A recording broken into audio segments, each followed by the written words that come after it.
자, 이걸 해볼까요? 네.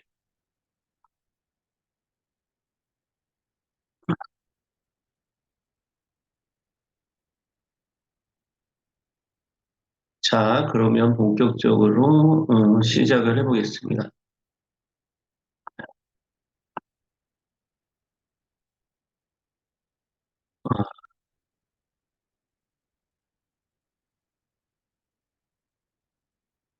어, 이게 잠깐만요.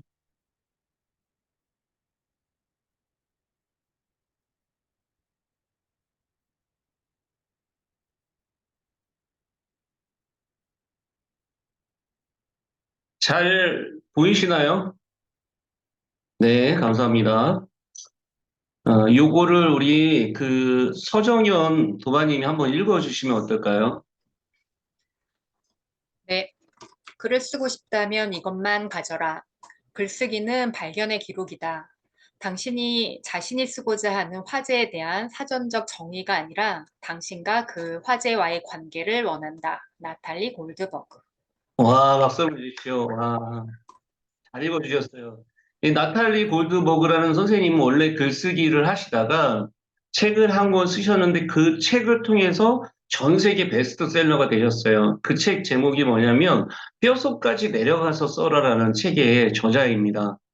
그러니까 자기 뼛속까지 내려가서 써라. 근데 그 책을 쓰게 된 계기가 자기가 명상을 배우게 됐고 그 명상 선생님하고 얘기를 하다가 명상 선생님이 그 얘기를 하시는 거예요. 자기하고 얘기하는데, 선생님 명상을 지금 제가 배우고 있는데 이게 글 쓰는 거하고 비슷해요. 라고 명상 선생님한테 말씀을 했대요. 근데 그때 명상 가르치는 선생님이 말씀하신 게 뭐냐면, 어, 이 글과 명상이라는 걸 같이 연결시켜서 한번 이렇게 글을 써보면 훨씬 좋겠다. 그래서 그때 이제 그런 계기로 음, 어떻게 보면 그 베스트셀러 책을 쓰게 된 계기가 됐죠.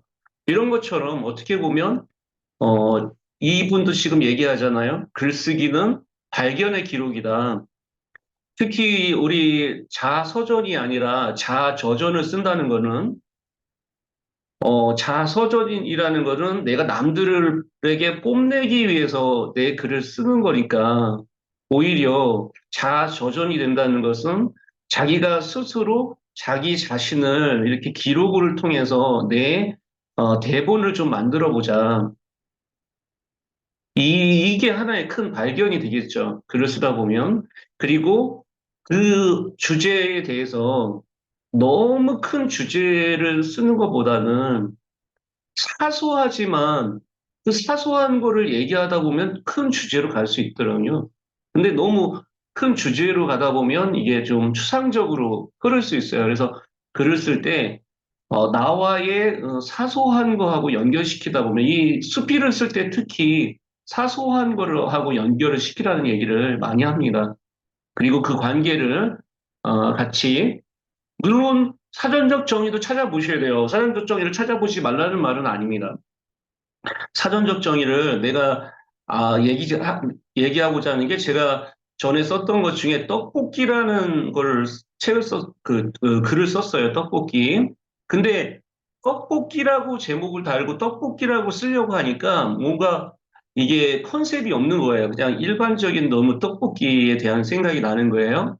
그래서 거기다 매운 떡볶이라고 딱 쓰는 순간에 컨셉이 좀 잡히더라고요. 매운 떡볶이.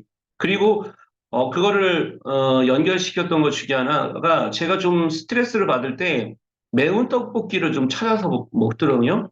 그러면 좀 땀도 흘리고 좀 그 화가 나는 것들을 조금 더 이렇게 나름대로 풀 수가 있더라고요. 그래서 저는 그거를 하나 글로 쓴 적이 있는데 그걸 묶어서 제가 이제 이게 수필로 요번에 등단을 하게 됐어요.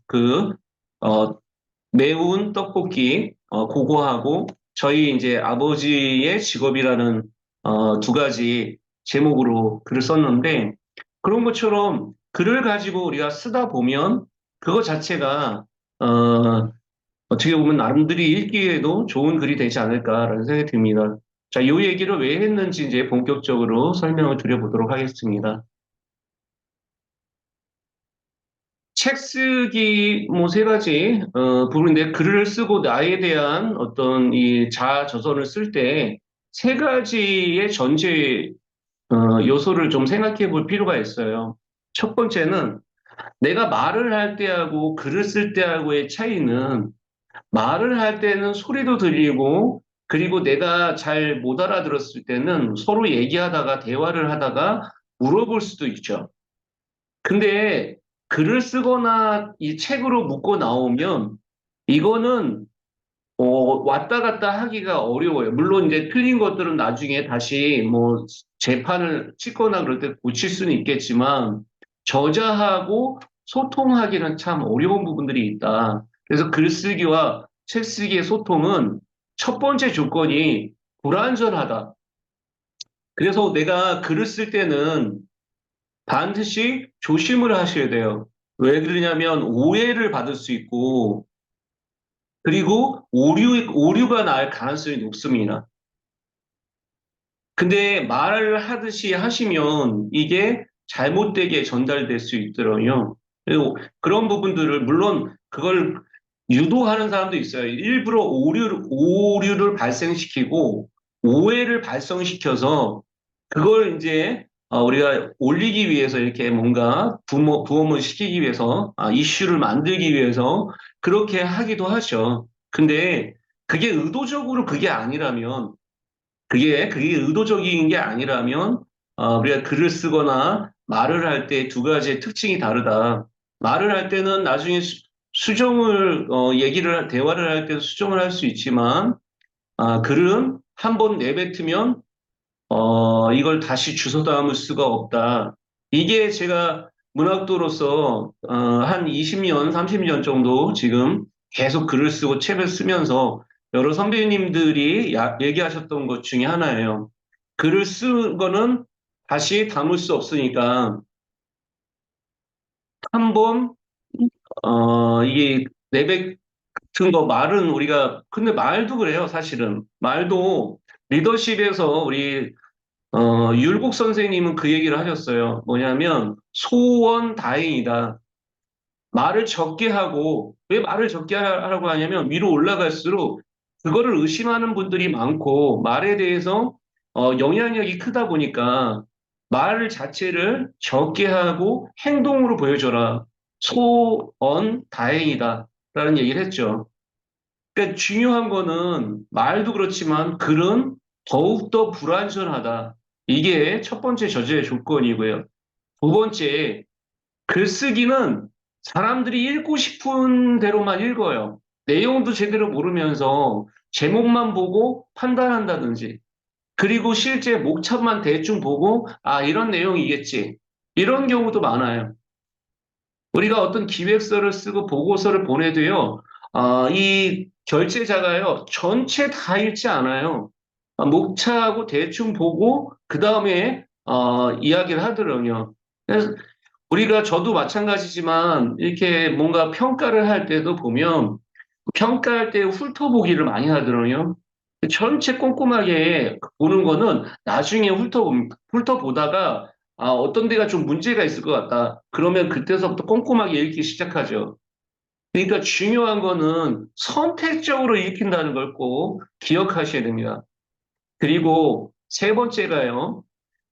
책 쓰기나 글쓰기에서는 우리가 내가 쓰는 이 글은 사실은 2%밖에 안 된다. 그러니까 표면에 드러나는 건 몇 퍼센트밖에 안 되지만 많은 데이터들도 봐야 되고 많은 생각들, 많은 경험들, 많은 키워드들을 묶어보는 것도 굉장히 중요합니다. 그래서 실제 우리가 글을 써서 요것만 쓰면 되겠지. 근데 그걸 준비하는 과정이 상당히 많은 부분이 필요하죠. 이게 이제 글을 쓰거나 전제 조건에서 그래서 여러분들이 이제 여러분 스스로를 쓸 때 준비 없이 쓰시는 것보다 준비하시는 게 좋아요.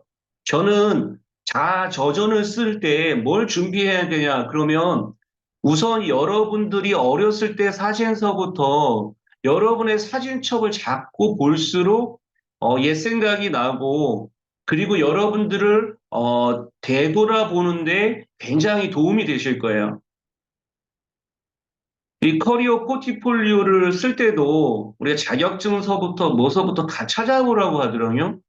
찾아보지 않고 그냥 머리로 생각하려다 보면 놓치는 것들이 많아요. 근데 여러분들이 여러분의 나에 대해서도 사실 내가 제일 잘 아는 것 같지만 오히려 내가 나를 잘 모르는 경우도 많습니다. 그래서 여러분들이 갖고 있었던 사진이나 자격증이나 뭐 여러 가지 여러분과 관련된 여러 가지들을 찾을수록 그것들이 글을 쓰는 소재가 되고 나중에 하나의 그 벽돌이 되고 집을 짓는데 아주 중요한 역할이 될 거다. 그 말씀을 드립니다. 그래서 준비가 필요하다는 거죠. 자기 자신에 대한 준비. 자, 요 말씀을 좀 드렸습니다. 우리 박한규 도바님은 소리 한번 켜보시고요. 이 세 가지 말씀드렸는데 이 중에 어떤 것들이 이렇게 좀 기억이 나시나요? 선택적으로 읽힌다? 저부터도 이렇게 발췌독을 하는 스타일이어가지고 네네. 뭔가 책을 볼 때 전체를 다 읽지 않거든요. 그래서 네네네. 그런 걸 한번 그런 게 더 왔다 갔던 것 같아요. 네. 아, 그러시군요. 박수 한번 주시고요. 와, 좋습니다. 우리 서정현 도가님 소리 한번 켜보시고요. 자, 요 얘기를 들었는데 여기서 좀 의미 있었던 게 뭐가 있을까요?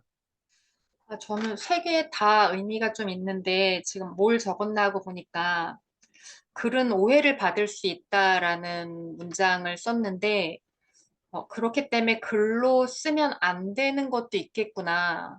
그러니까 내가 드러내고 싶은 것과 선택적으로 읽히기 때문에 거기서 발생되는 오해들, 네, 좀 조심해야겠다 이런 생각했습니다. 네.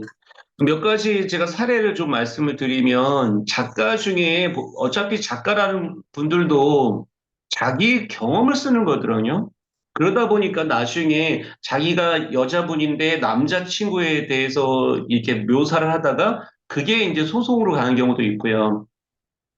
그래서 이게 상당히 그 작가분인데 다른 분을 이제 가지고 써서 그 가명으로 다른 사람으로 했는데도 그 사람이 경험했던 여러 가지 부분들 스토리가 있기 때문에 그걸 나를 모델로 한 거다. 그래가지고 그거를 판매 중지를 시키기도 하고 막 그래요. 그래서 사실은 우리가 글을 쓸 때, 그런 것들을 많이 고민을 해야 돼요. 어떤 걸 가지고 소재를 쓰고 어떤 부분을 쓸 건가. 이게 의외로 이런 사건들이 제 주변에도 많더라고요. 왜냐면 저는 많은 작가들하고도 많이 교류를 하다 보니까 실제 별거 아니지만 그냥 넘기다 보면 그게 이제 이 민사소송이나 여러 가지가 될 수 있어서 또 명예훼손도 될 수 있고 뭐 여러 가지가 있어서 글을 쓸 때는 우선, 그 주변에 있는 사람들을 얘기할 때는 좀 더, 우리가 특히 이 자서전을 쓰실 때도 좀 누구라고 얘기를 하다 보면 이게 이제, 이거 물론 책으로 이렇게 이게, 정식으로 발행되는 건 아니지만 그런 부분들을 내가 여기다가 이게 담겼을 때 나중에 그 당사자가 그걸 봤을 때 그게 또, 나중에 서로 오해가 생길 수 있는 측면이 있다면 조금 써놓고 나중에 그거를 약간 뭐 이렇게 담지 않는다든지 뭐 이런 식으로도 우리가 처음에서부터 이거를 검열하기 시작하면 글을 쓸 수가 없고요.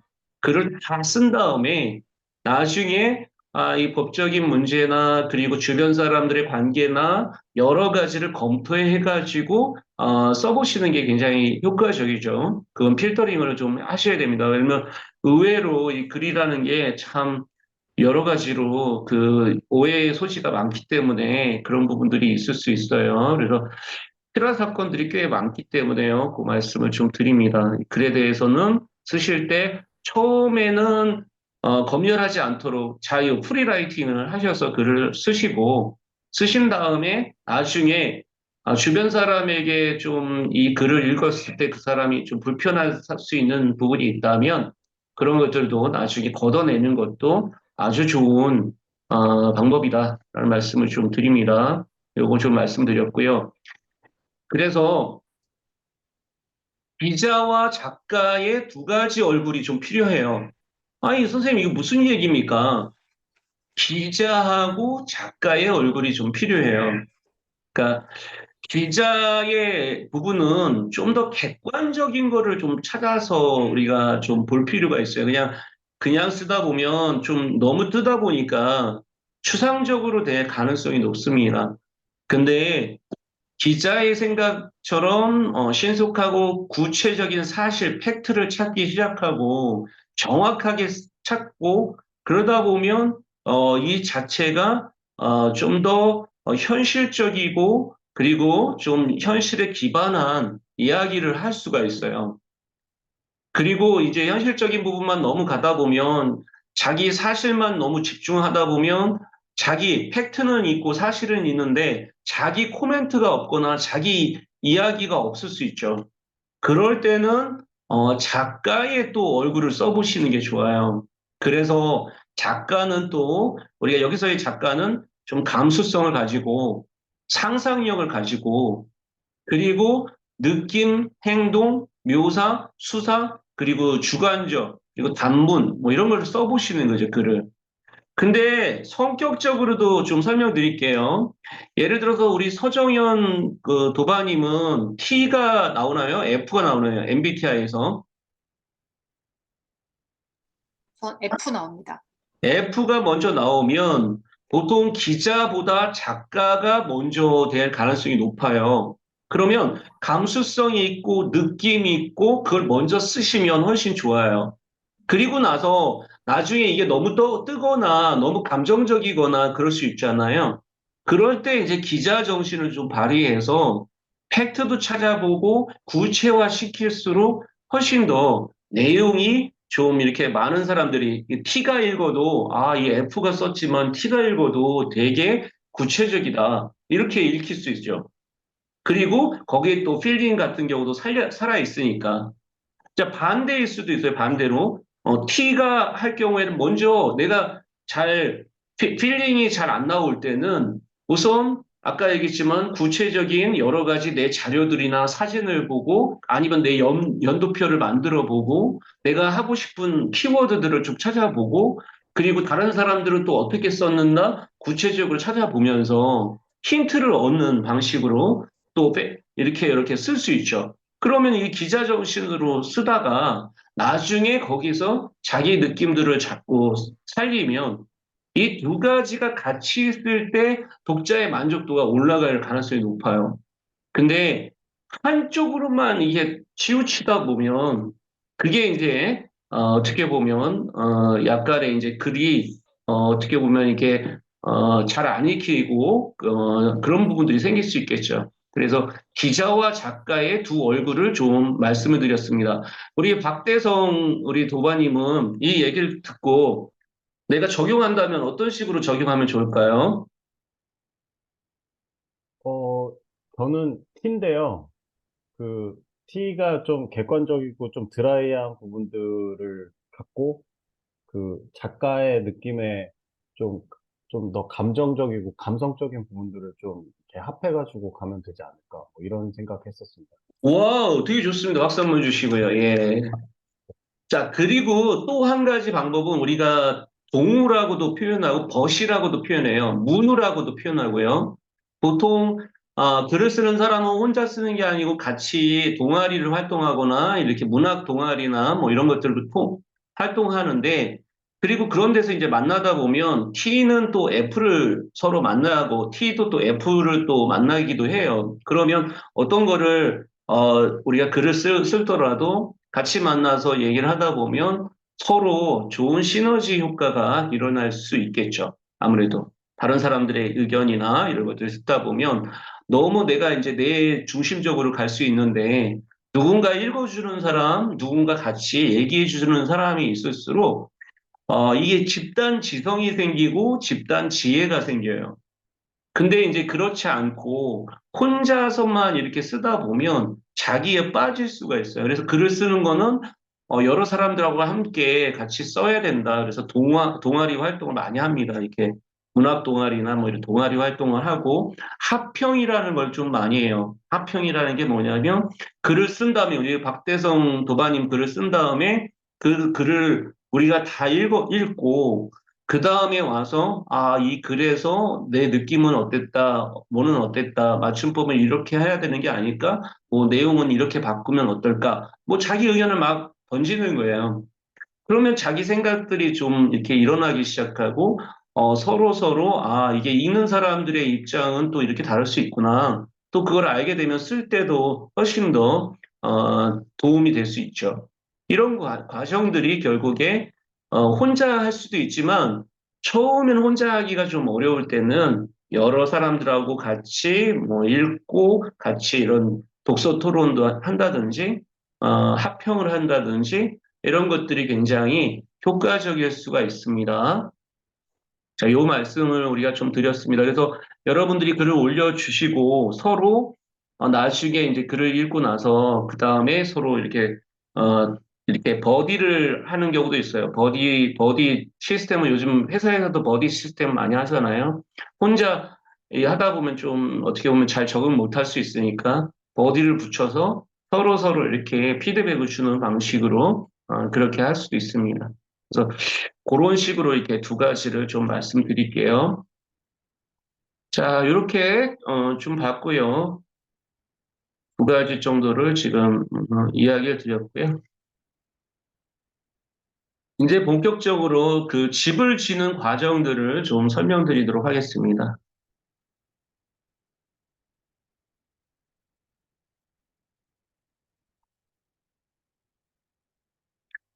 자, 여기 이제 집을 짓는 과정일 거예요. 그래서 글쓰기는 쓰는 것이 아니라 만드는 것이다라는 말씀을 좀 드리도록 하겠습니다. 그러니까 우리가 글을 쓰다 보면 자꾸 쓰는 표현에만 집중을 하기가 쉽더군요. 표현이 중요한 게 아니라 내가 뭘 담을 것인가 그 내용이 더 중요할 수 있어요. 근데 내용을 잘 신경 쓰지 않고 표현만 막 이게 이쁜 단어나 뭐 이렇게 하면 우리가 그거를 이제 뭐라고 표현하냐면 현학적이다라고 표현을 해요. 왜냐면 내용은 없으면서 표현에만 너무 집중하다 보니 오히려 그리고 그 내용, 그 글이 너무 이쁜 말만 좀 이렇게 찾다 보니까 그 현학적이다라는 표현을 씁니다. 그래서 오히려 글을 쓸 때 너무 현학적으로 이 표현에 집중하시지 마시고 제일 중요한 거는 내가 뭘 쓸 것인가 그리고 뭘 담을 것인가에 집중을 하셔서 거기다가 포커스를 갖고 그걸 담아내다가 나중에 그게 어느 정도 이제 분량이 되고 어느 정도 문장이 됐다. 그러면 그때 문장을 어떻게 표현할 것인가를 고민하시는 과정이 필요해요. 근데 이제 처음서부터 좋은 문장을 이렇게 쓰려고 하니까 글이 잘 안 나가는 경향이 있습니다. 그래서 그거를 좀 말씀을 드립니다. 그래서 빌딩과 라이팅이 있다면 처음에 빌딩부터 하셔야 된다. 그래서 생각이 좀 많고 또 이런 것들이 있잖아요. 그러면 우선 그것들을 막 펼쳐놓은 다음에 그거를 벽돌을 쌓듯이 이 레벨이 어떤 게 맨 밑에 가는 게 좋을까? 그리고 그 레벨과 이 두 레벨을 묶어서 하나의 이걸 그룹핑을 해보자. 그리고 이렇게 이제 이게 앞에 가는 게 좋을까? 뒤에 가는 게 좋을까? 이런 것들을 정하기 시작하면서 하나씩 이렇게 쌓아 올리면 그 과정, 쌓아 올리는 과정을 우리가 구상이라고 합니다. 구상. 그래서 구상이 이제 어느 정도 돼요. 내용을 결국에 파악을 해보고 내용을 우리가 어떤 식으로 구성하는 게 좋겠다. 내 머릿속에 이제 떠오르면 그때 일필휘지로 넘어가면서 그때 쓰기 시작을 하셔야 돼요.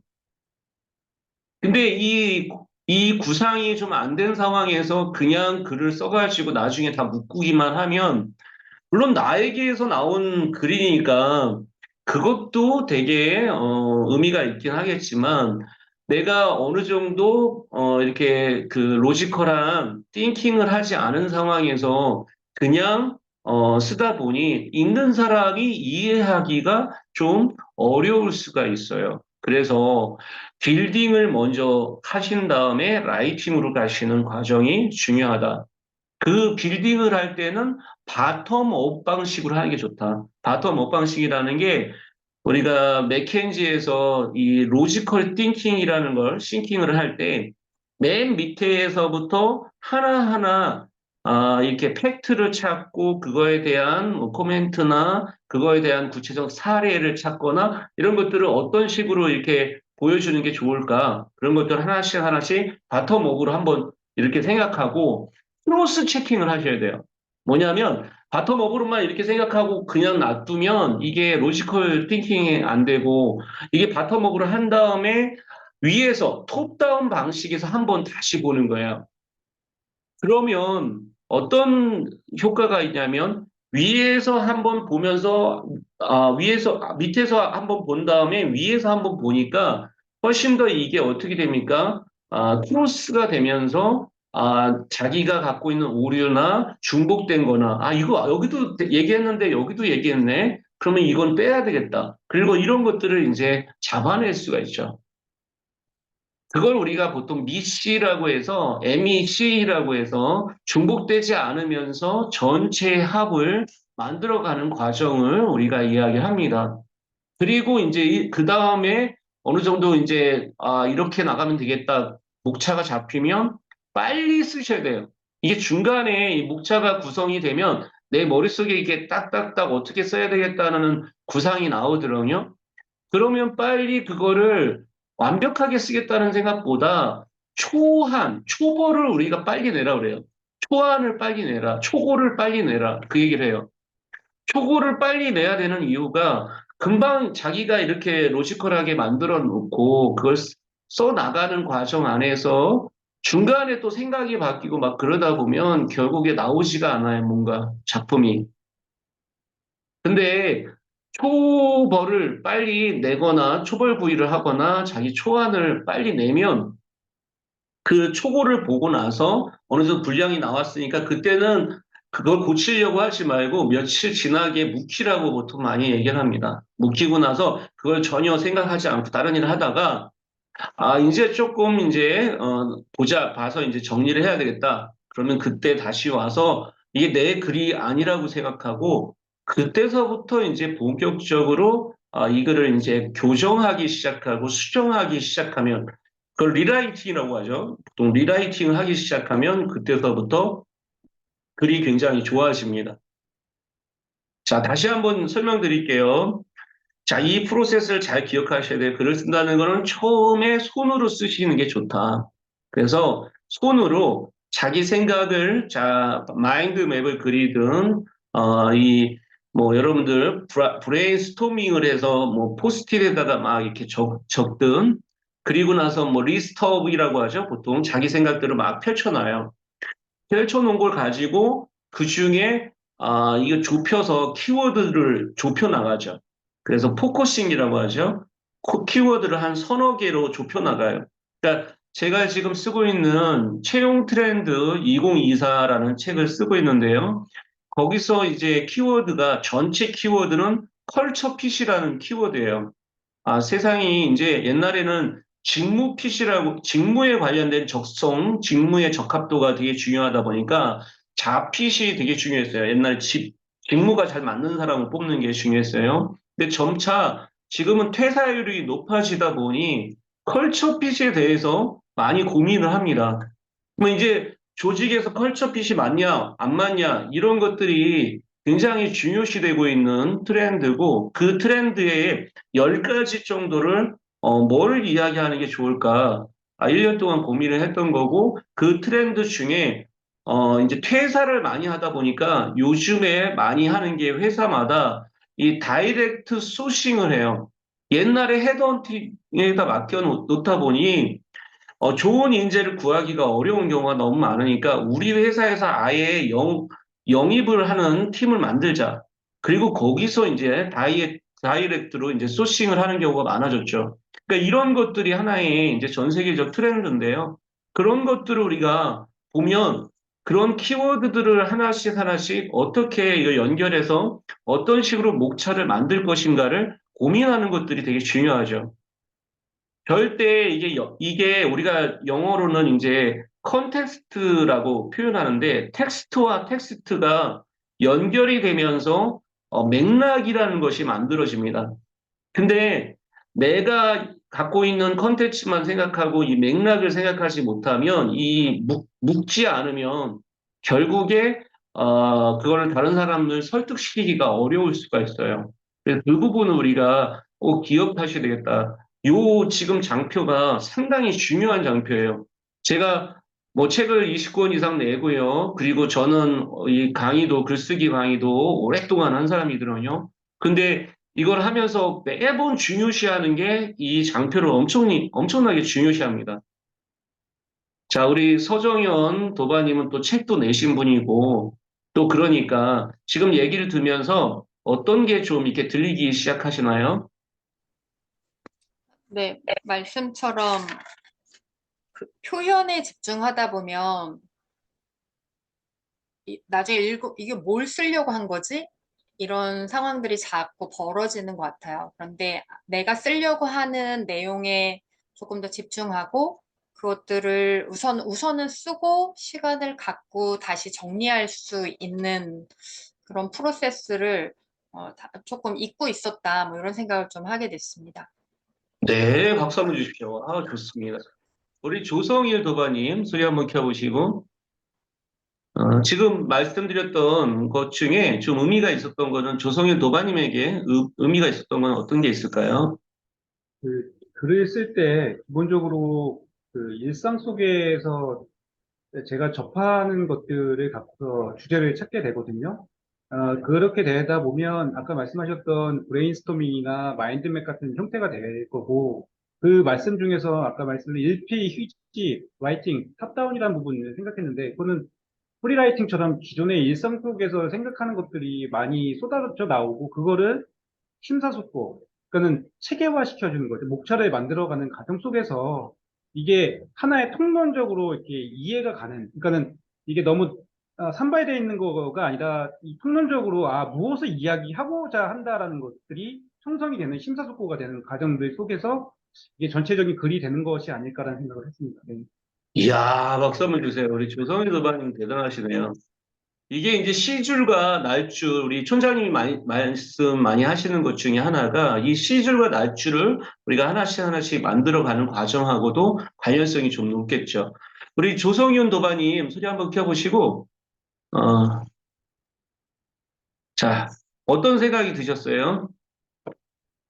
저는 되게 그 딱 눈에 와닿았던 게 요 바로 이전의 장표에서 책 쓰기는 글쓰기가 2% 정도밖에 안 된다라고 말씀을 주셨고 지금 여기 장표에서 보면 결국에는 빌딩이 잘 되어야 라이팅이 된다는 거잖아요. 그래서 빌딩을 잘하기 위해서 스스로가 자기가 쓰고 싶은 거를 생각해놨던 걸 이렇게 브레인스토밍하고 마인드 매핑하고 그러한 과정을 잘 밟아 나가는 게 되게 중요하니까 기초 공사를 확실히 잘 해야 된다라는 거를 좀 다시 한 번 더 느꼈습니다.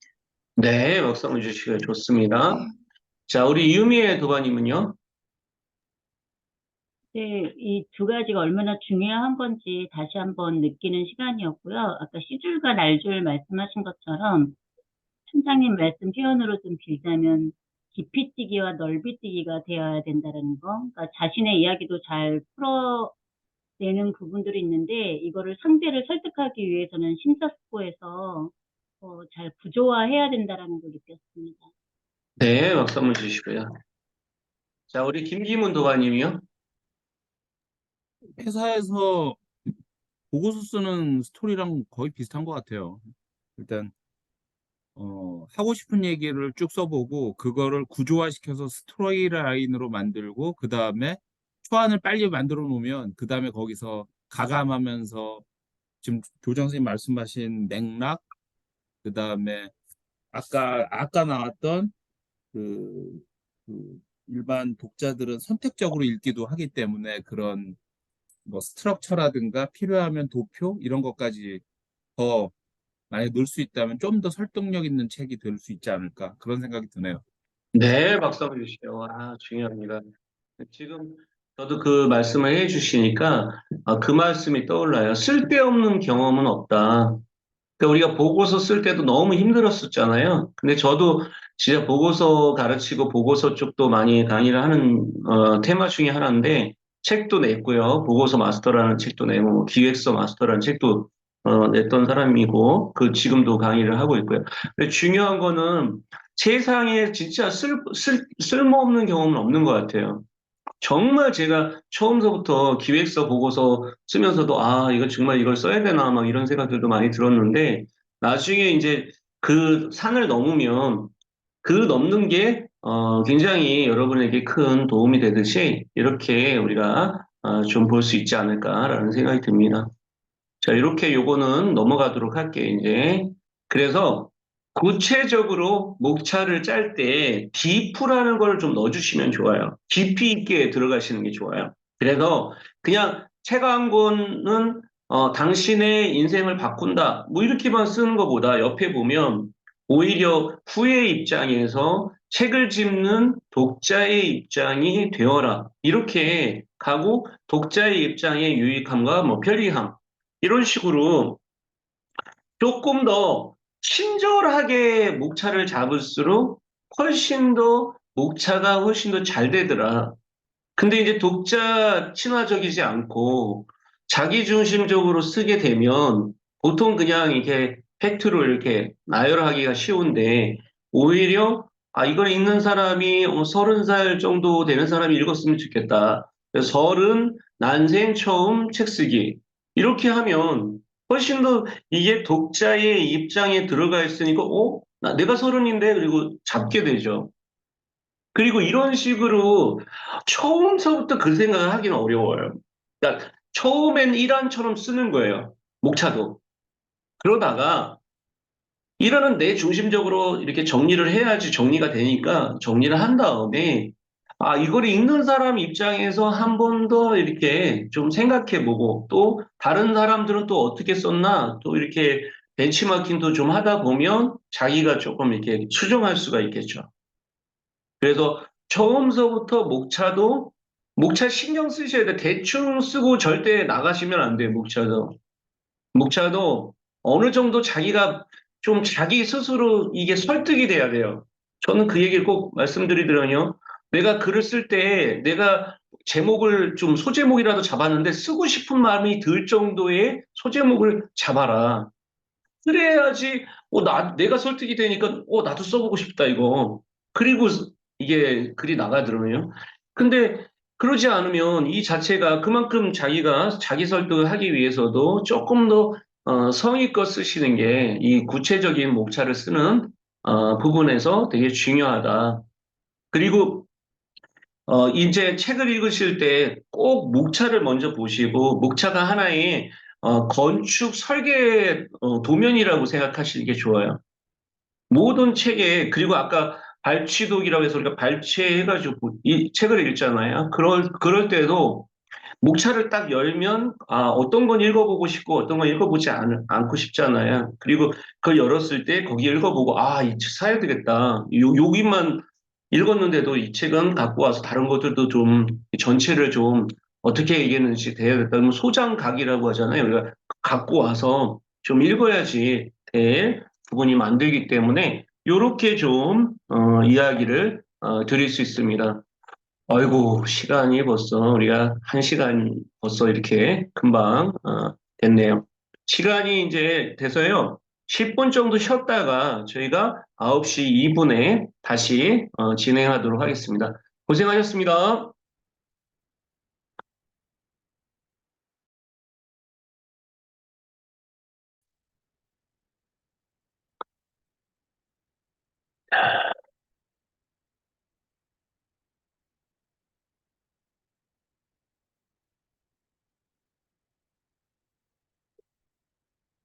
소제목은, 명확한 변별점을 찾아라라는 말씀을 꼭 드릴게요. 뭐냐면, 이게 그 그룹핑을 하고 카테고리를 잡다 보면 변별점이 없이 하다 보면 앞에 뒤에가 이게 섞여 버리더군요. 그래서 우리가 똥인지 된장인지 우리가 구별하라 이런 얘기를 할 정도로 변별을 해야 되는 과정이 되게 중요합니다. 그때 또 한 가지 기억하셔야 될 게 그냥 포괄적으로 너무 포괄적으로 다 싸잡아서 하시는 경우가 있어요. 그런 예를 들어서 녹색 성장 최근 동향. 근데 최근 동향이라고 하면 이거 자체가 너무 이렇게 현황, 개요 뭐 이런 걸 쓰잖아요. 근데 이제 탄소 포인트제 기후변화 학교 운영이라고 하면 머릿속에 떠올리고 그림이 그려지는 거를 쓰라고 해요, 우리가. 이 탄소 포인트제는, 탄소 무슨 포인트제 같은 걸 하는가 봐. 기후변화 학교 운영을 해. 기후변화 학교를 운영하는구나. 근데 너무 포괄적으로 하면 머릿속에 뭔가 떠오르라는 게 없더라고요. 떠올리게 하는 것이 되게 중요하죠. 예를 들면 아까 매운 떡볶이라고 했잖아요. 근데 이제 분식점이라고 하는 거하고 매운 떡볶이라고 하는 거하고는 이 두 가지가 굉장히 달라요. 분식점이라고 하면 머리에 떠올리는 게 별로 없어요. 근데 매운 떡볶이라고 하면 이게 침이 고이더군요. 중요한 거는 이 포괄적으로 쓰는 거를 금지하셔야 돼요. 그래서 포괄적으로 쓰기보다는 좀 더 구체적이고 머릿속에 떠올릴 수 있도록 쓰시는 게 중요하고, 두 번째는 생소한 거를 금지하셔야 돼요.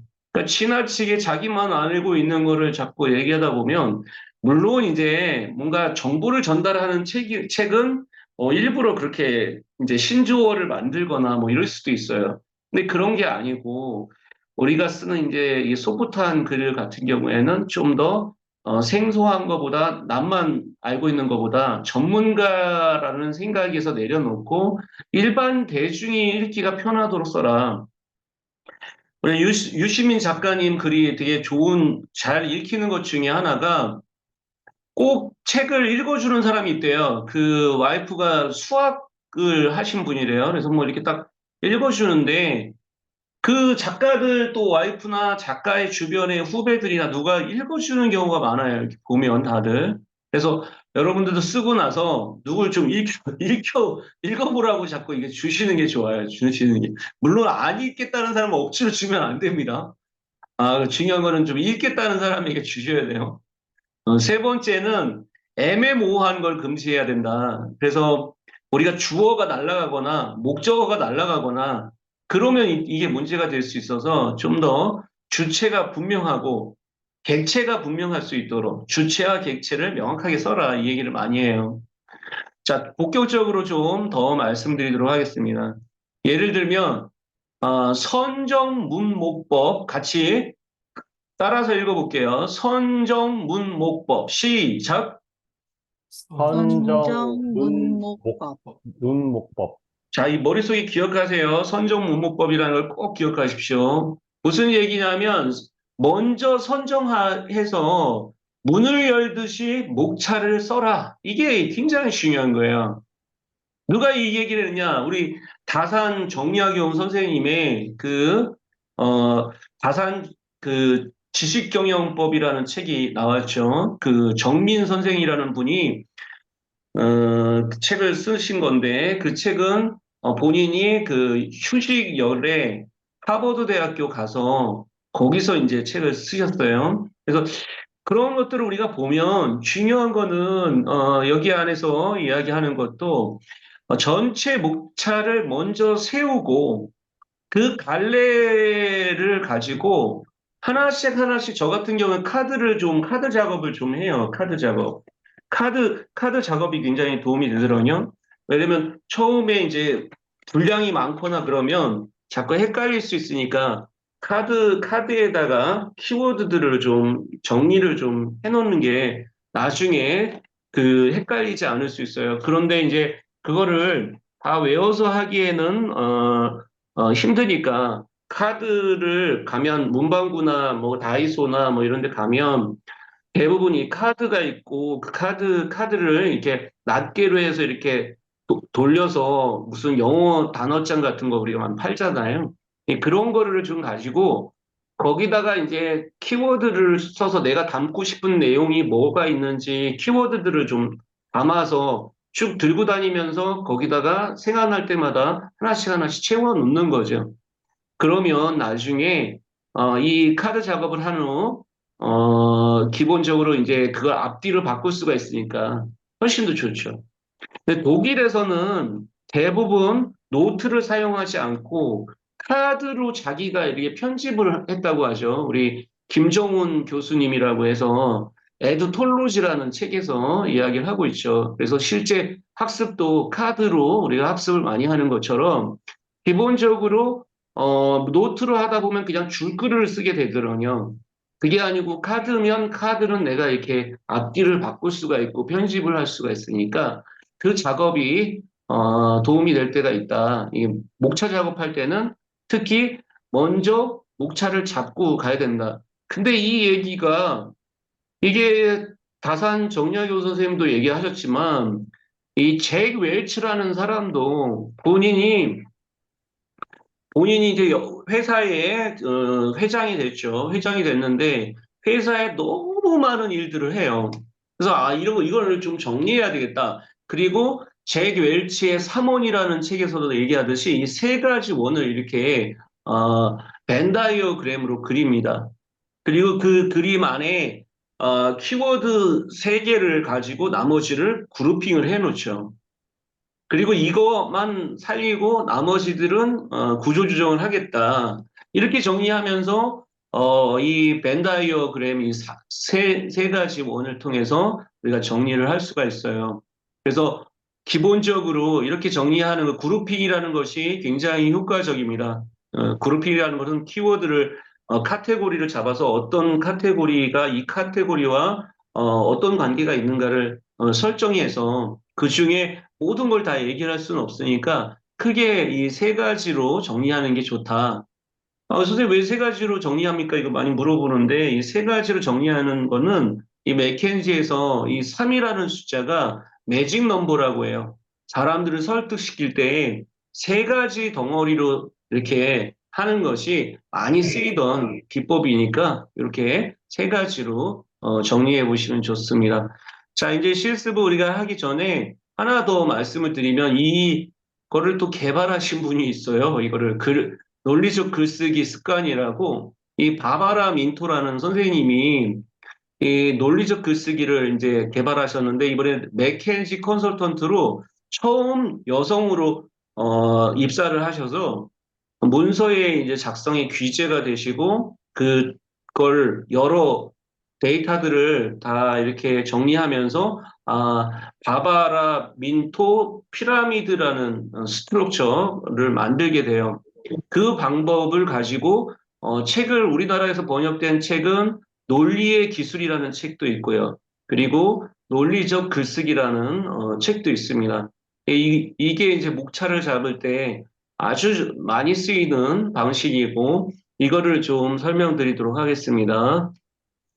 자, 요 장표예요. 요 장표가 제일 중요한 겁니다. 오늘 요 장표를 가지고 우리가 실습을 해볼 테니까 요걸 머릿속에 기억을 하셔야 돼요. 첫 번째 제목은 저자가 전달하고자 하는 결론이 되고 독자가 자연스럽게 질문에 답변이 되는 키 메시지를 위에다가 이거 잡아야 된다. 그러니까 블루 오션 전략이다. 그러면 블루 오션 전략이라는 부분은 앞에 뭐가 나와야 되냐면 레드 오션이라는 부분이 나와야 되겠죠. 그 레드 오션에서 블루 오션 전략으로 가야 된다. 이 김우찬 교수님이 이 책, 요번에도 또 책이 하나 나왔던데 보니까. 그래서 이게 이제 제목이라는 게 이제 타이틀이 있고요. 그 타이틀에 소제목, 서브 타이틀로 갑니다. 그리고 서브 타이틀에 앞에 블루오션 전략 개념을 얘기하고 그리고 사례를 얘기하고 그리고 구체적인 프로세스를 이제 얘기하면서 이 그룹핑을 하는 거죠.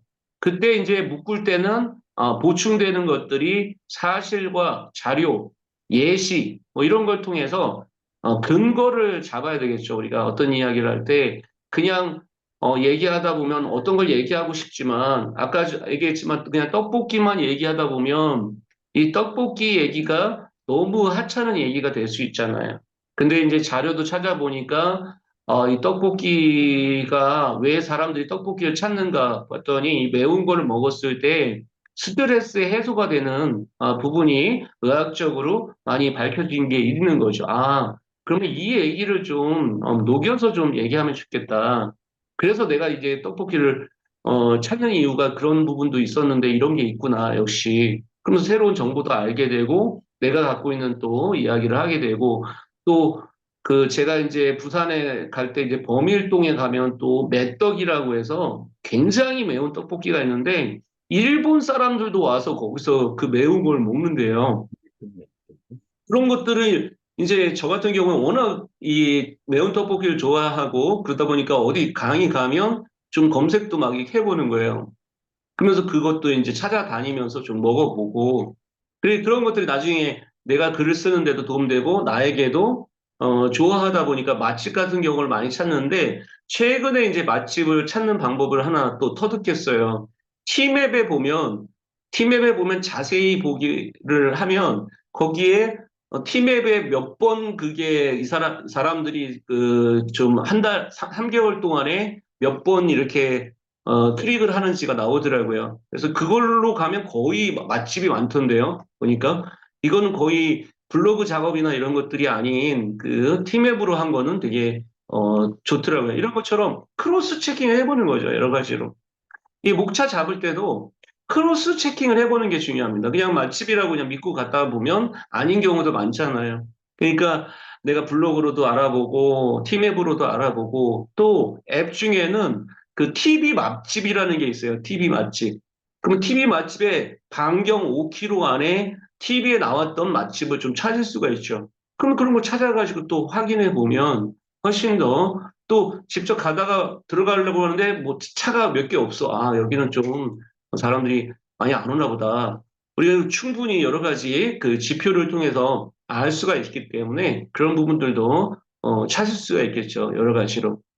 여기서 이제 중요한 개념은 이 로직 트리라는 개념에서 중요한 개념은 MEC라는 개념이에요. 아까 얘기했던 MEC, 미씨라는 개념입니다. 아시는 분도 많겠지만 요거를 하나 설명을 드릴게요.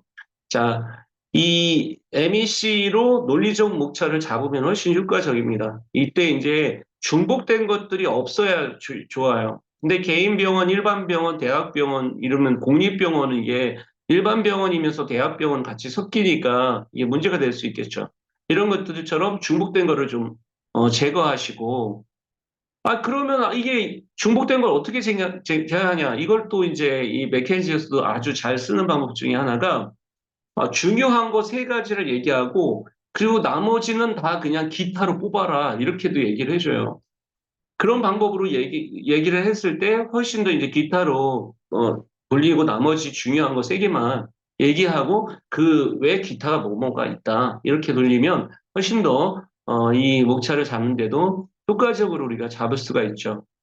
특히 요런 식으로 좀 잡아보면 훨씬 효과적이에요. 그 로직 트리로 해서 이 밑에 요 단에서는 내가 갖고 있는 이야기들을 펼쳐놓는 거죠. 그리고 이 펼쳐놓았을 때 앞부분은 도심 유입 감소라는 게 앞부분이고 그리고 대중교통 확충 그리고 도로 확충 이런 부분이 있어요. 근데 우리가 목 찼을 때 나중에 이건 지우기도 합니다. 그리고 요것만 보여줄 수 있죠. 이렇게.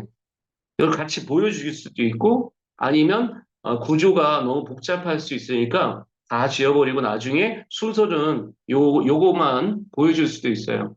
근데 중요한 거는 그룹핑을 해가지고 전체 만들수록의 로직 트리가 만들어질 가능성이 높습니다. 그래서 이거를 이제 거꾸로 돌리면 이렇게 논리적 구조가 되는 거죠. 상위 수준의 제목이 있고 중간에 서브 타이틀이 필요해요. 그리고 하위에 이런 부분들이 나눠지면 좋죠. 자, 이거 지금 이제 우리가 실습을 할 건데 실습하기 전에 이 얘기를 꼭 드리도록 하겠습니다. 단단한 목차를 짜기 위해서는 책의 제목은 쉽게 바뀔 수 있으니까 목차 구성에 더 신경을 쓰셔야 돼요. 제목보다 제목은 나중에 쓰면서 쉽게 바꿀 수 있어요. 근데 목차는요, 쉽게 바꾸기가 어렵습니다. 그러니까 목차가 더 중요하다라는 말씀 드리고요. 그리고 책 제목을 보면 어떤 책인지가 확연히 드러나니까 그 목차를 중요시하고 관련 서적을 보지 않고 자기 경험만 쓰면 이 지역적 한계를 드러낼 수 있다. 그래서 이 부분은 자기가 이제 자기 생각만 이렇게 정리하다 보면 너무 이제 다른 사람이 있는 사람을 이렇게 배려를 못하고 자기 안에 빠져서 쓸 수 있다라는 의미고요. 그래서 삼성전자 팀장이 썼다고 해도 그것은 삼성이니까 가능하지 독자는 이렇게 얘기할 수 있다는 거죠. 그래서 우리 회사에는 불가능할 수 있어요. 이렇게 얘기할 수 있다는 거예요. 그래서 오히려 저자 입장이 아니고 쓰고 나서 독자 입장으로 바꿔보는 게 좋다. 그러면 어떻게 바꿔야 되냐? 이거 보세요. 제가 만든 건데 제 거예요. 제가 요 요거 이제 저는 이제 요 제가 썼던 저희 과정에서 했던 거고요. 몸으로 쓰는 글들. 이것도 이제 제목을 바꿀 수도 있지만 처음 했던 제목이 다른 게 있었고, 요거는 이제 나중에 고쳤어요. 내용들이 전체 맥락이 뭐였는지. 그리고 앞쪽에는 좀 어렸을 때 얘기를 좀 하는 게 좋겠다. 그래서 저는 첫 기억의 실타리를 품어내다. 내 생에서 처음에 기억나는 첫 기억이 뭘까? 이런 부분들을 좀 다뤘고, 두 번째, 불안을 무엇을 쓰게 만든다. 그리고 바닥을 보여야 정리할 수 있다. 내 상처가 다른 사람에게도 위로가 될 수 있다면 결혼이라는 여정. 그 지금 외로움이 아니라 고독을 선택해야 되는. 그리고 아까 얘기했던 그 스트레스와 떡볶이 추억. 처음에 이렇게 제목을 잡았는데 많은 사람들이 의견 들어보니까 그냥 너무 이게 좀 제목이 스트레스도 있고 떡볶이 추억도 있으니까 스트레스는 날려라. 그래서 떡볶이 추억이라고 했는데 추억도 날려라. 그래서 떡볶이라고 하니까 너무 밋밋한 거예요. 그래서 앞에다가 매운 떡볶이라고 이렇게 하나 넣어줬던 거죠. 그래서 요거는 이제 바꿀 수 있는 거죠.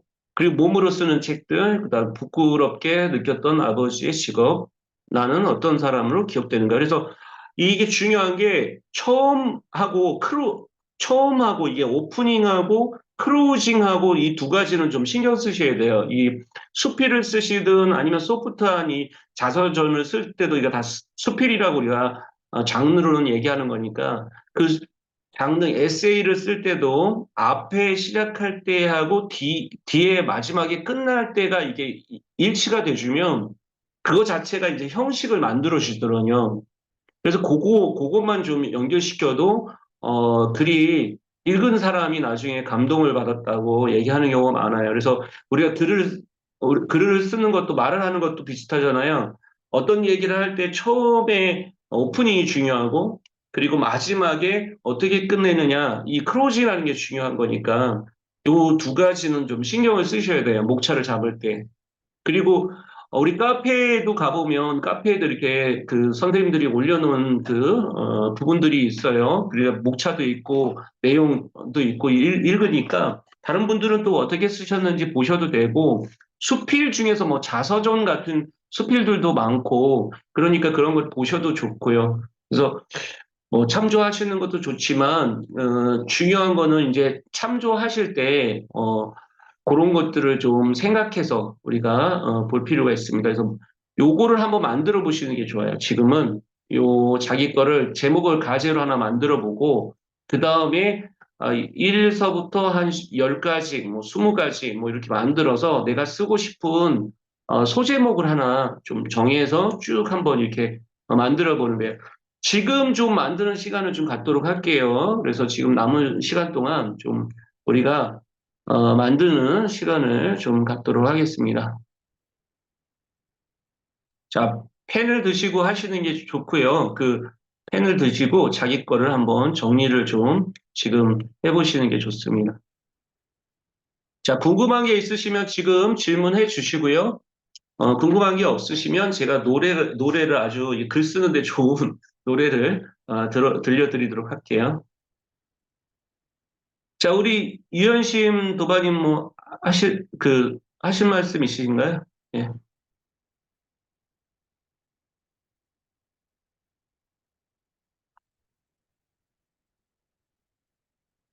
자, 지금 하십시오. 예.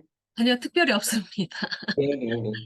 그리고 본인도 이게 하면서 지금 해보십시오. 자기 것도. 자기 이거 목차를 한번 지금 써보세요. 예.